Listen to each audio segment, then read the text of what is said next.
کراچی کے علاقے گلشن حدید میں ملزمان نے شہری سے نئی موٹر سائیکل چھین لی۔ واردات کی سی سی ٹی وی فوٹیج بھی سامنے آ گئی۔ مزید جان لیتے ہیں ڈان نیوز کے نمائندے محمد بلال خان سے۔ بلال، کیا ملزمان کی شناخت ہو سکی؟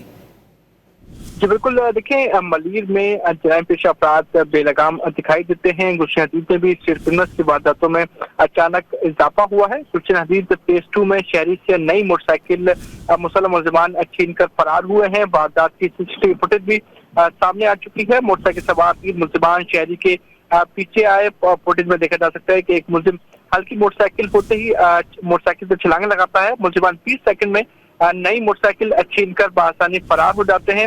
ملزمان کی جانب سے شہری کو تشدد کا نشانہ بھی بنایا جاتا ہے۔ پولیس حکام کی جانب سے کہا گیا ہے کہ واردات کے حوالے سے سی سی ٹی وی فوٹیج سامنے آ چکی ہے۔ ملزمان کی شناخت کا عمل جاری ہے اور ملزمان کو جلد گرفتار کر لیا جائے گا، لیکن ڈسٹرکٹ ملیر میں روزانہ کی بنیاد پر اسٹریٹ کرائم اور موٹر سائیکل لفٹنگ کی وارداتیں بڑھتی جا رہی ہیں۔ پولیس کی جانب سے دعوے تو ضرور کیے جا رہے ہیں کہ ملزمان کو جلد گرفتار کر لیا جائے گا، لیکن اس طرح کی وارداتیں روزانہ کی بنیاد پر جو ان کی شرح ہے ان میں اضافہ ہوتا دکھائی دے رہا ہے۔ جی بہت شکریہ محمد بلال ان تفصیلات کے لیے۔